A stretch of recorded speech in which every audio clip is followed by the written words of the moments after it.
السلام علیکم ورحمۃ اللہ وبرکاتہ۔ الحمدللہ رب العالمین الرحمن الرحیم مالک یوم الدین، واشہد ان لا الہ الا اللہ وحدہ لا شریک لہ، واشہد ان محمدا عبدہ ورسولہ، صلوات اللہ وسلامہ علیہ وعلی آلہ وعلی اصحابہ ومن اہتدی بہدیہ واستنى بسنتہ الی یوم الدین، اما بعد۔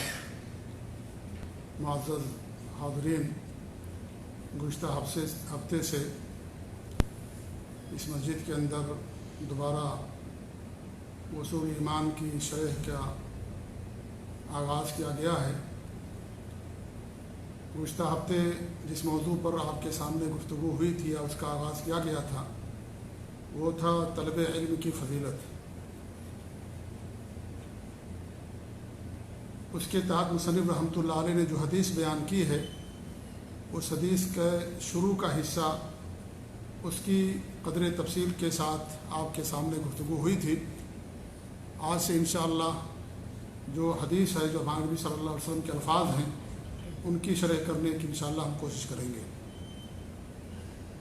علم حاصل کرنے کے لیے سفر کرنا، سب سے پہلا سفر جو اللہ رب العالمین نے قرآن مقدس کے اندر بیان کیا ہے وہ حضرت موسیٰ علیہ السلام کا سفر ہے۔ وہ خضر علیہ السلام کے پاس تشریف لے گئے علم حاصل کرنے کے لیے۔ دونوں نبیوں میں سے ہیں، موسیٰ علیہ السلام کا مقام خضر علیہ السلام کے مقابلے میں زیادہ اونچا ہے۔ وہ اولو العزم میں سے ہیں موسیٰ علیہ السلام، اللہ ان کو تورات دی، کلیم اللہ ہیں، لیکن علم حاصل کرنے کے لیے اللہ رب العالمین نے ان کو خضر علیہ السلام کے پاس بھیجا، کیونکہ جو علم ان کے پاس تھا وہ علم ان کے پاس نہیں تھا۔ تو علم حاصل کرنے کے لیے سفر کرنا یہ شریعت کے اندر مطلوب ہے۔ یہی حدیث جو آپ نے بھی اب انشاءاللہ سنیں گے، ایک صحابی مدینہ منورہ سے ایک حدیث سننے کے لیے دمشق سیریا کا سفر کرتے ہیں، ایک حدیث سننے کے لیے، اور اس طریقے اس تاریخ کے اندر دسیوں واقعات ہیں صحابہ کے، تابعین کے سینکڑوں واقعات ہیں، تابع تابعین کے اس سے زیادہ واقعات ہیں کہ جنہوں نے علم حاصل کرنے کے لیے، حدیث کا علم سیکھنے کے لیے ایک شہر سے، ایک ملک سے دوسرے ملک اور دوسرے شہر کا سفر کیا۔ آپ نماز پڑھنے کے لیے دوسری مسجد میں سفر اختیار نہیں کر سکتے ہیں کہ آپ نماز پڑھنے کے لیے ایک مسجد کے بجائے یعنی دوسری مسجد کے اندر آپ سفر اختیار کریں، یہ جائز نہیں ہے۔ دنیا میں صرف 3 مسجدیں ایسی ہیں جہاں انسان نماز پڑھنے کے لیے اجر و ثواب کی نیت سے سفر کر سکتا ہے، باقی تمام مساجد کے اندر نماز کا ثواب برابر ہے۔ اللہ کے رسول صلی اللہ علیہ وسلم کی حدیث لا تشد الرحال الا الى 3 مساجد، صرف 3 ایسی مسجدیں ہیں جن کی طرف انسان اجر و ثواب کی نیت سے رخت سفر باندھ سکتا ہے۔ ایک مسجد حرام جو مکے کے اندر ہے، ایک نماز کا ثواب 1 لاکھ، دوسری مسجد نبوی جو مدینہ منورہ کے اندر ہے جہاں پر ایک نماز کا ثواب 1000، ہمارے یہاں مشہور ہے 10,000 یا 50,000 لوگ بیان کرتے ہیں، حالانکہ وہ صحیح نہیں ہے۔ جو صحیح ہے، جو حدیث ثابت ہے، وہ 1000 ہے کہ مسجد نبوی کے اندر ایک نماز، فرض نماز کا ثواب 1000 ملتا ہے۔ اور تیسری مسجد مسجد اقصیٰ ہے جہاں پر ایک نماز کا ثواب 250 ملتا ہے۔ اللہ کے رسول صلی اللہ علیہ وسلم کی حدیث ہے کہ مسجد اقصیٰ کے بارے میں کہ وہاں یعنی 250 اس کا اجر ملتا ہے ایک نماز کا۔ تو نماز کے لیے انسان سفر نہیں کر سکتا ہے، البتہ علم حاصل کرنے کے لیے، زیارت کے لیے، کسی بھائی سے ملاقات کے لیے، علاج کے لیے، رزق کے لیے انسان سفر کر سکتا ہے۔ اب آپ سوچیں گے کہ نماز تو اہم عبادت ہے، اس کے لیے انسان سفر نہیں کر سکتا، علاج کے لیے، رزق کے لیے ایک ملک سے دوسرے ملک جاتا ہے انسان، یا کسی بھائی اور کسی دوست سے ملاقات کے لیے انسان ایک شہر سے دوسرے شہر جاتا ہے۔ تو میرے بھائی، یہ دین ہے۔ دین اسلام کے اندر نماز کے لیے سفر کرنے کو منع کیا گیا ہے کہ انسان نماز کے لیے سفر نہیں کر سکتا۔ ہاں، اگر آپ سفر کر کے کہیں گئے ہوئے ہیں، وہاں جانے کے بعد آپ جس مسجد میں آپ کو موقع ملے نماز پڑھ لیجیے۔ تو جب نماز پڑھنے کے لیے 3 مسجدوں کے علاوہ کسی اور مسجد کا سفر کرنا جائز نہیں ہے، تو قبروں کی زیارت کے لیے سفر کرنا بدرجہ اولا جائز نہیں ہوگا کہ انسان قبر کی زیارت کے لیے سفر کرے۔ قطعاً یہ جائز نہیں ہے، حتیٰ کہ اللہ کے رسول صلی اللہ علیہ وسلم کی قبر کی زیارت کے لیے بھی انسان سفر نہیں کر سکتا ہے۔ آپ جب سفر کریں مدینہ تو آپ کا مقصد ہو مسجد نبوی کے اندر نماز پڑھنا، مسجد نبوی کی زیارت، یہ انسان کا مقصد ہونا چاہیے۔ وہاں پہنچنے کے بعد انسان اللہ کے رسول صلی اللہ علیہ وسلم کی قبر کی زیارت کر سکتا ہے، بقی کی زیارت کر سکتا ہے۔ جیسے آپ گئے ریاض یہاں سفر کر کے کسی بھائی سے ملنے کے لیے یا علم حاصل کرنے کے لیے یا کسی اور غرض سے، اور وہاں پہنچنے کے بعد جہاں گئے ہوئے ہیں وہیں قریب میں کوئی قبرستان ہے تو آپ اس کی زیارت کے لیے جا سکتے ہیں۔ لیکن آپ یہاں سے سفر کریں کہ ریاض میں جو قبرستان ہے اس کی زیارت کے لیے ہم جائیں، یہ قطعاً جائز نہیں ہے۔ جو اللہ کے رسول صلی اللہ علیہ وسلم کی قبر کی زیارت کے لیے سفر جائز نہیں ہے، تو عام قبرستان کی زیارت کے لیے سفر کرنا بدرجہ اولا جائز نہیں ہوگا۔ تو علم کے لیے سفر کرنا یہ مطلوب ہے دین کے اندر، اور اس کے لیے علماء نے، محدثین نے، مفسرین نے سفر کیا، موسیٰ علیہ السلام نے سفر کیا، اور لوگوں نے سفر کیا، اور اسی کے تعلق سے یہ باب آپ کے سامنے پیش کیا جا رہا ہے کہ ایک صحابی مدینہ سے دمشق جاتے ہیں، جو سیریا کی راجدھانی، وہاں پر ایک حدیث صرف سننے کے لیے، اور کوئی مقصد ان کا نہیں تھا۔ انہیں معلوم تھا کہ وہ حدیث ان کے پاس ہے، تو ایک حدیث کے لیے۔ آپ دیکھیں صحابہ نے کتنی محنتیں کی ہیں حدیث کی حفاظت کے لیے۔ حدیث حجت ہے دین کے اندر، اسی لیے کہ ایک حدیث کے لیے صحابہ نے سفر کیا ہے۔ اگر حجت نہ ہوتی، حدیث دلیل نہ ہوتی، تو اس کے لیے اتنی مشقتیں برداشت نہیں کرتے، اتنا سفر نہیں طے کرتے۔ اسے دین اسلام کے اندر دو چیزیں حجت ہیں، ایک قرآن اور حدیث۔ اللہ کے رسول صلی اللہ علیہ وسلم کی حدیث ہے، ترکت فیکم امرین لن تضلوا ما ان تمسکتم بہما کتاب اللہ و سنتی۔ موطا مالک کی اور دیگر دارمی اور دیگر حدیث کی کتابوں کے اندر یہ حدیث موجود ہے کہ آپ نے فرمایا کہ ہم تمہارے درمیان دو چیزیں چھوڑ کر کے جا رہے ہیں، جب تک ان دونوں کو مضبوطی سے تھامے رہو گے کبھی گمراہ نہیں ہوگے۔ ایک اللہ تعالیٰ کی کتاب ہے، دوسری میری سنت ہے۔ تو اس کے لیے انسان سفر کرے گا علم حاصل کرنے کے لیے۔ تو حدیث کے لیے، ایک ایک حدیث کے لیے صحابہ نے، انہیں معلوم پڑا کہ کسی صحابی کے پاس ہے، تو اس کے لیے انہوں نے سفر کیا اور اسے یاد کیا، اسے امت تک پہنچایا۔ اللہ کے رسول صلی اللہ علیہ وسلم نے حجۃ الوداع کے اندر فرمایا تھا، فَلْيُبَلِّغُ الشَّاهِدُ الْغَائِبَ مِنْكُمْ، تم میں سے جو غائب ہیں ان تک، جو تم میں سے حاضر ہیں وہ غائب کو ہماری بات پہنچا دیں، جو حاضر ہیں وہ غائب تک پہنچا دیں۔ آپ نے ان کے سامنے قرآن کی تلاوت نہیں کی تھی، آپ نے ان کے سامنے جو الفاظ بتائے تھے وہ آپ کے الفاظ تھے، حدیثیں تھیں، ان کو آپ نے فرمایا تھا کہ میری بات لوگوں تک پہنچا دو۔ قرآن بھی لوگوں تک پہنچانا ہے اور آپ کی بات بھی لوگوں تک پہنچانا ہے، کیونکہ اسی دونوں کے مجموعے کا نام دین ہے، قرآن اور حدیث، انہی دونوں کے مجموعے کا نام دین اسلام، اور یہی دونوں ہمارے لیے حجت ہیں، یہی دونوں ہمارے لیے دلیل ہیں۔ ان کو سلف صالحین کے عقیدے اور فہم اور ان کی سوچ اور سمجھ کے مطابق سمجھنا، یہی دین ہے میرے بھائی۔ تو ایک حدیث کے لیے ایک صحابی سفر کرتے ہیں، جب ان تک پہنچتے ہیں تو کہتے ہیں کہ ہم تمہارے پاس صرف حدیث سننے کے لیے آئے ہیں۔ تو انہوں نے حدیث سنائی، اور حدیث کس کے تعلق سے تھی؟ علم کی فضیلت سے متعلق تھی۔ حدیث سننے کے لیے گئے، مطلب یہ ہوا کہ حدیث بھی علم ہے، علم شرعی ہے، یہ علم ہے حدیث کا کو حاصل کرنا، اسے یاد کرنا، مدارسہ کرنا، غور و خوض کرنا، اور اس طریقے سے اس کے فوائد کا استنباط کرنا اور اس کے دروس سننا، یہ ساری چیزیں علم کہلاتی ہیں۔ تو انہوں نے علم کی فضیلت کے تعلق سے حدیث سنائی۔ ابو الدرداء رضی اللہ تعالیٰ عنہ نے، جو انصاری صحابی، حضرت سے ان کا تعلق تھا اور انصاری صحابی ہیں، انہوں نے یہ حدیث ان کو سنائی۔ کیا سنائی؟ وہ کہتے ہیں کہ انی سمعت رسول اللہ صلی اللہ علیہ وسلم یقول، میں نے اللہ کے رسول صلی اللہ علیہ وسلم کو فرماتے ہوئے سنا۔ کیا سنا فرماتے ہوئے؟ من سلک طریقا یطلب فیہ علما، جو علم کی تلاش کے لیے کسی راستے پر چلتا ہے، علم کے حصول کے لیے، علم حاصل کرنے کے لیے کسی راستے پر چلتا ہے، سلک اللہ بہ طریقا الی الجنہ، تو اللہ تعالیٰ اس کے ذریعے سے جنت کے راستے پر چلاتا ہے یا اس کو جنت تک پہنچاتا ہے۔ کتنی بڑی فضیلت ہے اللہ تعالیٰ کے دین کا علم حاصل کرنے کی، کہ انسان جو اس کا علم حاصل کرتا ہے گویا کہ وہ جنت کے راستے پر چلتا ہے۔ کیسے چلتا ہے؟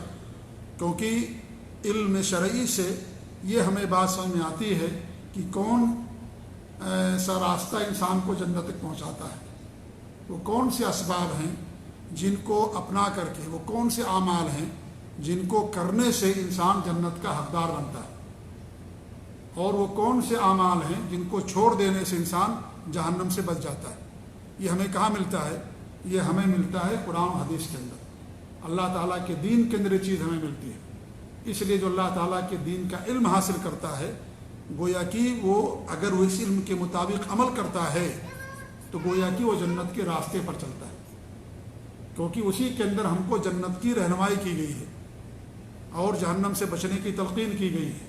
آپ پڑھیے، قرآن کی تلاوت کیجیے، اللہ کے رسول صلی اللہ علیہ وسلم کی حدیثوں کو پڑھیے، کتنے اعمال ہیں، کتنے اسباب ہیں جو انسان کو جنت تک پہنچاتے ہیں، اور کتنے ایسے اعمال ہیں جو انسان کو جہنم تک لے جاتے ہیں۔ یہ کہاں ملتا ہے ہمیں؟ یہ قرآن و حدیث کے اندر ہمیں یہ چیز ملتی ہے۔ اسی لیے حدیث کا پڑھنا، اللہ تعالیٰ کے دین کا علم حاصل کرنا، گویا کہ جنت کے راستے پر چلنا ہے اگر ہم ان راستوں کو اپنائیں گے تو، جو راستے انسان کو جنت تک پہنچاتے ہیں۔ جنت اللہ رب العالمین نے سبب کے ذریعے سے رکھا ہے۔ جب انسان کے پاس سبب ہوگا تب اسے جنت ملے گی۔ سبب کیا ہے؟ ایمان اور عمل صالح۔ سب لوگ جنت کی تمنا رکھتے ہیں، کوئی ایسا نہیں جس کو جنت کی خواہش نہ ہو۔ ہر انسان جنت چاہتا ہے اور جہنم سے بچنا چاہتا ہے، لیکن جنت تمناؤں سے نہیں ملتی ہے، آرزوؤں سے نہیں ملتی ہے، اس کے لیے انسان کو عمل کرنا پڑتا ہے۔ عمل ایک سبب ہے جس کے ذریعے سے انسان نیک عمل صالح، اسے اللہ رب العالمین نے بار بار فرمایا قرآن کریم کے اندر، ان الذین آمنوا وعملوا الصالحات، جو ایمان لائے اور نیک عمل کیا۔ ایمان، عقیدہ مضبوط، توحید، انسان توحید خالص پر رہے، اپنے آپ کو شرک سے بچا کر کے رکھے، نیک اعمال کرے۔ وہ نیک اعمال جو کتاب و سنت سے ثابت شدہ ہیں وہی نیک اعمال ہوتے ہیں۔ انسان اپنے مزاج سے نیک عمل نہیں بنا سکتا ہے کہ نیک عمل بنا لے، نہیں، اس کے لیے کتاب و سنت کی مہر ہونی چاہیے، تبھی جا کر کے کوئی نیک عمل بنتا ہے۔ اللہ نے ہمیں نیک عمل کرنے کا حکم دیا، صرف عمل کرنے کا حکم نہیں دیا۔ لیبلوکم ایکم احسن عملا، اللہ نے پیدا کیا، ہم کو موت و زندگی پیدا کی تاکہ ہمیں آزمائے کہ ہم میں کون اچھے عمل کرنے والا۔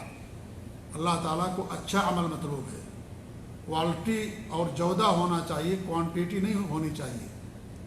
اور آپ دیکھیں دنیا کا ہی وہ دستور بھی ہے، تو انسان جب اچھا عمل کرتا ہے تو جنت کا حقدار بنتا ہے، تب اللہ رب العالمین کی رحمت ہوتی ہے ایسے لوگوں کے لیے۔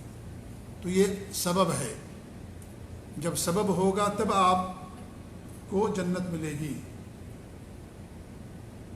جیسے اللہ رب العالمین نے سبب بنا ہے اولاد کے لیے شادی کرنا، میاں بیوی سے تعلقات قائم کرنا۔ ایک انسان شادی نہ کرے، اولاد کی تمنائیں رکھے کہ اللہ مجھے اولاد دے دے، اللہ مجھے اولاد عطا فرما، اور شادی نہ کرے وہ، تو کیا اس کو اولاد مل جائے گی؟ سبب اس نے اختیار نہیں کیا۔ ایسے جب تک ہم سبب نہیں اختیار کریں گے جنت میں جانے کا، اس وقت صرف تمناؤں سے، آرزوؤں سے جنت نہیں ملے گی۔ اللہ رب العالمین نے کیا فرمایا کہ حضرت ابراہیم علیہ السلام کے بارے میں کہ انہوں نے دعا کی کہ اللہ تعالیٰ تو ہمیں جنت کے ورثہ میں سے بنا دے، جنت کا وارث بنا دے ہمیں۔ جنت کا وارث کون ہوگا؟ وہی شخص ہوگا جنت کا وارث جو جنت میں رہتا تھا، اس کو جنت سے نکالا گیا۔ کون جنت میں رہتے تھے؟ حضرت آدم علیہ السلام۔ وہ کس عقیدے اور اس پر تھے؟ نبی تھے، وہ نبی تھے، اللہ پر ایمان تھا، نبی تھے، وہ موحد تھے، وہ پہلے انسان، پہلے نبی ہیں وہ حضرت آدم علیہ السلام۔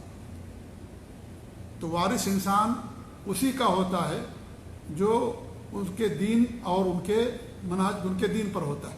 اگر انسان دین بدل لے تو وارث نہیں ہوتا ہے۔ جیسے مسلمان ہیں، کافر کا وارث نہیں ہوتا، کافر مسلمان کا وارث نہیں ہوتا، اس لیے کہ دین جو ہے بدل گیا تو وراثت بھی ختم ہو جاتی ہے۔ جب تک مسلمان ہیں دونوں ایک دوسرے کے وارث ہوں گے۔ اگر دین چینج ہو گیا یا کافر تھا مسلمان ہو گیا، وہ دونوں ایک دوسرے کے وارث نہیں ہوں گے۔ تو جنت میں جانے کے لیے جنت ہماری وراثت ہے۔ تو وراثت کب ملے گی؟ ہم جس کے وارث ہیں، جب ان کے عقیدے پر ہوں گے، ان کے دین پر ہوں گے۔ تمام نبیوں کا دین ایک تھا، دین اسلام، دین توحید، توحید خالص، جس میں شرک کی کوئی گنجائش نہیں۔ جب وہ چیز ہوگی تب انسان جنت کا وارث ہوگا، تب انسان کو جنت ملے گی۔ تو یہ جو حدیث ہے، قرآن ہے، یہ کیوں اس پر چلنے سے انسان کو جنت کا راستہ گویا کہ چلتا ہے؟ اس لیے کہ قرآن و حدیث کے اندر ہمیں جنت تک پہنچانے والے اسباب اور اعمال بتائے گئے۔ یہ چیز آپ کو دنیاوی علم میں نہیں ملے گا، یہ آپ کو علم چیز ملے گی آپ کو قرآن و حدیث کے اندر، کتاب اللہ اور سنت رسول کے اندر۔ اس لیے اس راستے پر چلنا جنت کے راستے پر چلنا ہے۔ اس سے علم شرعی کی فضیلت معلوم ہوتی ہے کہ علم شرعی کتنی اہمیت والا علم ہے یہ، اور اس کا حاصل کرنا کتنا ہمارے لیے ضروری ہے، کیونکہ اصل کامیابی وہی ہے، جنت کا پا جانا اور اپنے آپ کو جہنم سے بچا لینا۔ اللہ رب العالمین نے کیا فرمایا؟ فمن زحزح عن النار وادخل الجنۃ فقد فاز وما الحیات الدنیا الا متاع الغرور۔ جو اپنے آپ کو جہنم سے بچا لیا اور جسے جنت مل گئی وہ کامیاب ہو گیا۔ اصل کامیابی یہی ہے، یہ مال دولت یہ اصل کامیابی نہیں ہے۔ اگر اللہ تعالیٰ کسی کو رزق حلال بھی عطا فرمائے، کشادہ رزق دے، اولاد بھی دے، صحت بھی دے، سب کچھ دے، جنت بھی ہے الحمدللہ، بہت ساری نعمتوں کے اندر ہے وہ، لیکن یہ مال و دولت یہ جو ہے معیار نہیں ہے۔ اللہ تعالیٰ کے ہاں معیار کیا ہے؟ اعمال، نیک اعمال اور ایمان اور عقیدہ، یہ معیار اللہ رب العالمین۔ ان اکرمکم عند اللہ اتقاکم، تم میں سے وہ معزز اللہ کے نزدیک جو متقی اور پرہیزگار ہے۔ اور متقی توحید کے بغیر، اپنے آپ کو شرک سے بچانے کے بغیر انسان متقی نہیں بن سکتا ہے۔ تو اس لیے جنت کی راہ ہے اللہ تعالیٰ کے دین کا علم حاصل کرنا۔ تو فرماتے ہیں کہ اللہ کے رسول نے فرمایا ہے، اور اس کے اندر دو طرح کے راستے، دونوں مراد ہیں۔ ایک تو اس کے لیے انسان کا سفر کرنا، جیسے یہ صحابی سفر کر کے گئے تھے مدینہ سے، وہاں پر سفر کرنا، آپ ایک شہر سے دوسرے شہر جاتے ہیں، ایک سفر یہ بھی مراد ہے اس کے اندر، اور معنوی سفر بھی مراد ہے۔ معنوی سفر کا مطلب یہ ہوتا ہے کہ انسان کا حدیثوں کا پڑھنا، غور و خوض کرنا، اور اس طریقے سے علماء کے سامنے ذہن و تلمس طے کرنا، علماء کے پاس جانا، ان سے علم حاصل کرنا، اور حدیثوں کو یاد کرنا، غور و خوض کرنا، حدیث میں کون سے مسائل بیان کیے گئے، ان تمام چیزوں کے بارے میں انسان جو ہے غور و خوض کرے۔ تو یہ تمام چیزیں اس کے اندر داخل ہیں۔ صرف سفر کرنا داخل نہیں ہے کہ انسان سفر کرے گا تبھی اس کے لیے ہوگا، دونوں، ایک تو حصی سفر کہ انسان ایک شہر دوسرے شہر جاتا ہے، یہ تو ہے ہی اس کے اندر داخل، اور معنوی سفر بھی داخل ہے۔ آپ معنوی سفر بغیر مشقت اٹھائے ہوئے بھی اور بغیر سفر کیے ہوئے بھی حاصل کر سکتے ہیں۔ آپ درس میں جاتے ہیں، آپ یہاں آتے نماز پڑھنے کے لیے، آپ کو درس ملتا ہے، مان لیجیے آپ کتاب پڑھتے ہیں حدیث کی، غور و خوض کرتے ہیں، درس سنتے ہیں، یہ بھی گویا کہ آپ علم حاصل کرنے کا جو راستہ ہے اس پر آپ گویا کہ چل رہے ہیں، تو یہ بھی اس کے اندر داخل ہے۔ صرف سفر کرنا داخل نہیں ہے کہ آپ یہاں سے ریاض جائیں، دوسرے ملک جائیں، دوسرے شہر جائیں، وہ بھی داخل ہے، اور ساتھ ہی ساتھ یہ چیزیں بھی داخل ہیں کہ انسان علماء کے سامنے جاتا ہے، ان سے پوچھتا ہے، حدیث پڑھتا ہے اور حدیث کی تشریح کرتا ہے عالم، اور انسان اس کو سنتا ہے، ساری چیزیں بھی اس کے اندر داخل ہیں، اگرچہ آپ نے اس کے لیے سفر نہیں کیا ہے، اس کے لیے آپ نے سفر نہیں کیا، بھی اس کے اندر شامل اور داخل ہے۔ اس کے بعد کیا فرماتے ہیں؟ وَإِنَّ الْمَلَائِكَةَ لَتَضَعُ أَجْنِحَتَهَا رَضًا لِطَالِبِ الْعِلْمِ، فرشتے اپنے پروں کو بچھا دیتے ہیں، رضا لطالب العلم، طالب علم جو عمل کر رہا ہے یا جس کے لیے وہ نکلا ہوا ہے، اس کی رضا کے لیے، اس کی خوشنودی کے لیے فرشتے اپنے پروں کو بچھا دیتے ہیں۔ وہ کس لیے نکلا ہے؟ اللہ تعالیٰ کے دین کا علم حاصل کرنے کے لیے نکلا ہے، تو فرشتے اپنے پروں کو بچھاتے ہیں۔ اس کا دو معنی بیان کیا گیا ہے، ایک معنی تو یہ کہ حقیقی فرشتے اپنے پروں کو بچھاتے ہیں، اور یہ غیب سے متعلق ہمیں اس کے بارے میں علم نہیں ہے کہ کس طریقے سے اپنے پروں کو بچھاتے ہیں۔ اللہ نے فرشتوں کو پر بھی دے رکھے، اللہ رب العالمین نے فرمایا قرآن مقدس کے اندر، حضرت جبریل علیہ السلام کے پاس 600 پر تھے، 600 بازو تھے جبریل علیہ السلام کے، جی ہاں، تو اس طریقے سے فرشتوں کو بھی اللہ نے پر دیا، پروں سے اڑتے ہیں، تو اپنے پروں کو بچھاتے ہیں کن کے لیے؟ طالب علم کے راستے پر، تاکہ اس کا قدم زمین پر نہ پڑے۔ کتنی فضیلت ہے طالب علم کی جو اللہ تعالیٰ کے دین کا علم حاصل کرتا ہے، اور یہ اللہ کے دین کی فضیلتیں ہو رہی ہیں، دنیائی علوم کی فضیلت نہیں ہے یہ۔ دنیائی علوم آپ حاصل کر سکتے ہیں، کوئی اس میں حرج کی بات نہیں ہے، وہ علوم جو انسان کے لیے اور انسانیت کے لیے فائدہ مند ہے، وہ سارے علوم غلط نہیں ہیں، آپ اس کا علم حاصل کر سکتے ہیں۔ سارے علوم جو اللہ تعالیٰ کے انسان کو قریب کرے، جس میں انسانیت کا فائدہ ہو، علاج ہو، صحت ہو، اور اس طریقے سے اور بھی جن چیزوں کی انسان کو ضرورت ہے ان تمام چیزوں کا علم حاصل کرنا شریعت میں غلط نہیں ہے، لیکن وہاں یہ مراد نہیں، کیونکہ یہ علم دنیا کا علم ہے، دنیا کے اندر رہ جائے گا، اور اس علم کے حاصل کرنے کے لیے یہ بھی ضروری نہیں ہے کہ انسان جو ہے اس کے لیے اخلاص ہو۔ ہاں، اگر انسان مخلص ہے اس کے حاصل کرنے کے لیے، ایک انسان اس لیے ڈاکٹر بنتا ہے کہ ہمیں غریبوں کا علاج کریں گے، ہم ان کو فری دوا دیں گے، ان کی خدمت کریں گے، انہیں جو ہمارے پاس علم ہوگا اس کے مطابق انہیں کچھ ہم رہنمائی بھی کریں گے، تو الحمدللہ اسے اجر بھی ملے گا۔ لیکن ایک آدمی ایسی حاصل کرتا ہے، اس کا کوئی مقصد نہیں ہے، یا کوئی انجینئرنگ کا علم حاصل کرتا ہے، کوئی اور علم حاصل کرتا ہے، تو اس کے لیے اخلاص نہیں شرط ہے۔ اخلاص دینی علم کے لیے حاصل کرنا ضروری، کیونکہ یہ اس سے دلوں کی اصلاح ہوتی ہے، اس سے دینی علم سے، اور انسان کی عبادت ٹھیک ہوتی ہے، انسان کا اخلاق ٹھیک ہوتا ہے، اور جو دیگر جو علوم ہیں وہ دنیائی علم ہیں، دنیا کے اندر رہ جائیں گے، اس کا حاصل کرنا غلط نہیں ہے۔ لیکن شریعت میں، قرآن و حدیث میں جہاں بھی علم کی فضیلت بیان کی گئی، اس سے مراد شریعت کا، دین اسلام کا علم مراد ہے۔ تو اللہ کے رسول فرماتے ہیں صلی اللہ علیہ وسلم کہ فرشتے اپنے پروں کو رکھتے ہیں طالب علم کہ اس میں کیا نام ہے راستے میں، ایک تو یہ مراد ہے کہ حقیقت میں اپنے پروں کو بچھاتے ہیں، اور دوسرا علماء نے یہ بیان کیا کہ اس سے مراد کیا ہے کہ فرشتے ان کی تقدیر کرتے ہیں، ان کی عزت کرتے ہیں، ان کی توقیر کرتے ہیں۔ اسے ثابت ہوتا ہے کہ جب فرشتے علماء کی تقدیر اور احترام کرتے ہیں تو ہمارے لیے بھی علماء کا احترام کرنا ضروری ہے، کیونکہ وہ ہمیں دین کا راستہ بتاتے ہیں، جنت تک پہنچانے والے راستوں کی نشاندہی کرتے ہیں۔ اس لیے ہمیں ان کا ادب کرنا، ان کا احترام کرنا، ان کی تقدیر کرنا ہمارے لیے بہت ضروری ہے کہ ہم ان کا عزت اور احترام کریں، کیونکہ ان کے ذریعے سے ہمیں دین ملتا ہے، اللہ رب العالمین کا دین۔ اور مراد وہ علماء جو علماء حق ہیں، جو کتاب و سنت کا علم حاصل کرتے ہیں، سلف صالحین کے عقیدے اور منہج پر چلتے ہیں، اور لوگوں کو اس کی طرف دعوت دیتے ہیں۔ ورنہ ہر زمانے میں علماء دو طریقے کے رہے، علماء سو، برے علماء اور اچھے علماء، اور آج بھی ہے اور قیامت تک رہیں گے۔ یہ کشمکش حق اور باطل کی ہمیشہ سے رہی ہے اور قیامت تک رہے گی۔ لیکن جہاں بھی قرآن و حدیث کے اندر علماء کے علم کی تعریف کی گئی ہے، وہ علماء حق مراد ہیں، برے علماء نہیں مراد ہیں، جو دین کو بیچ دیتے ہیں اور جو دین کی تجارت کرتے ہیں اور اپنے پیٹ پالنے کے لیے جھوٹ بولتے ہیں، علم کو چھپاتے ہیں اور اس طریقے سے غلط فتوے دیتے ہیں اور شرک اور بدعت و خرافات کی نشر و اشاعت کرتے ہیں اپنے ملک اور اپنے معاشرے میں، وہ لوگ قطعاً مراد نہیں، بلکہ وہ لوگ تو یعنی دوسروں کی گمراہی کا ذریعہ اور سبب بنتے ہیں۔ اس لیے جو بھی گمراہ ہوتا ہے اس کی گمراہی بھی انہیں لوگوں کے اوپر آتی ہے۔ اللہ کے رسول نے فرمایا تھا کہ ایسا وقت آئے گا کہ جہنم کے دروازوں کی طرف بلانے والے دعات ہوں گے، دعات دائی کی جمع ہے، یعنی ایسے علماء پیدا ہوں گے جو لوگوں کو جہنم کی طرف بلائیں گے، جنت کی طرف نہیں بلائیں گے، دنیا کے لیے ان کو مال چاہیے۔ اور یہود و نصارہ کے اندر بھی تھے، اس امت کے اندر بھی ہیں۔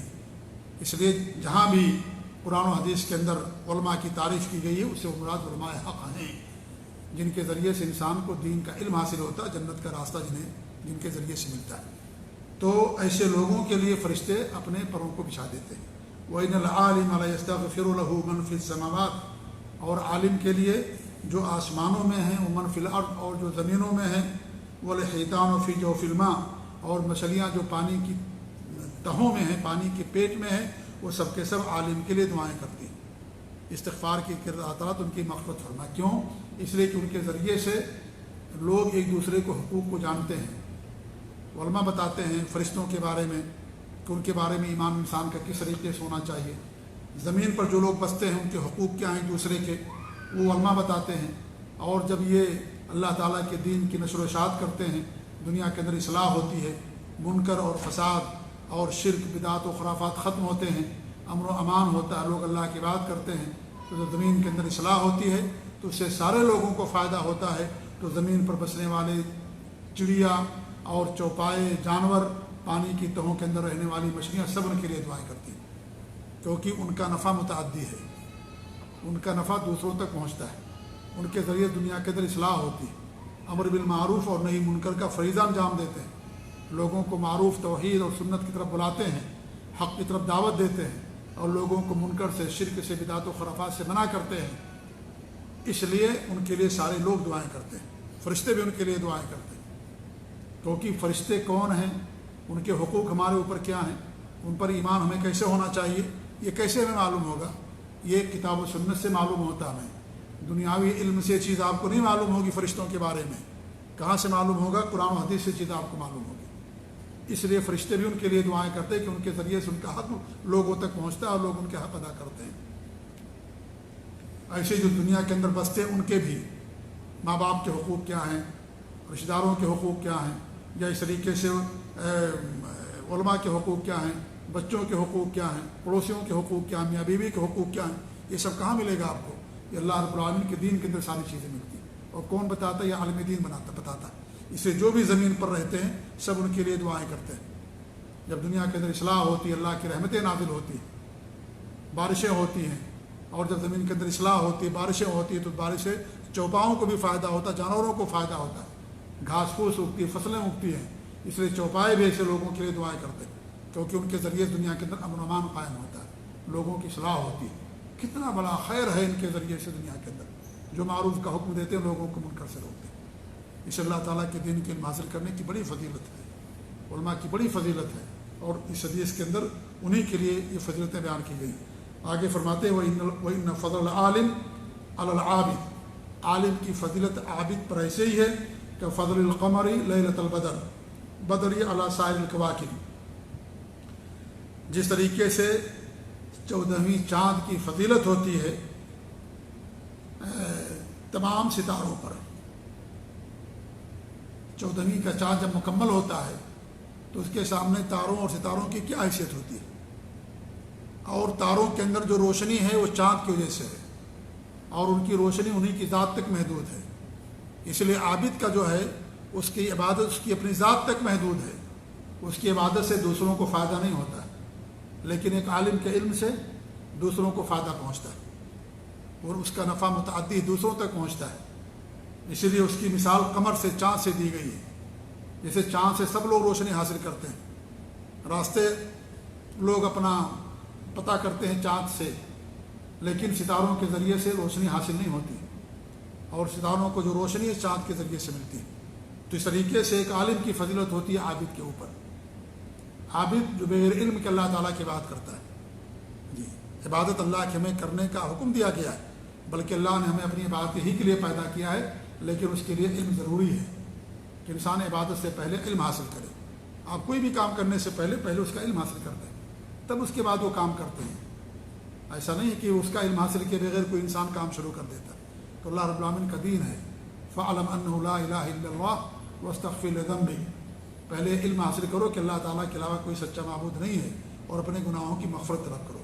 گناہوں کی مغفرت طلب کرنا یہ ایک عمل ہے، اس کو اللہ نے بعد میں بیان، قرآن کی آیت ہے، اس کو اللہ نے بعد میں بیان کیا ہے.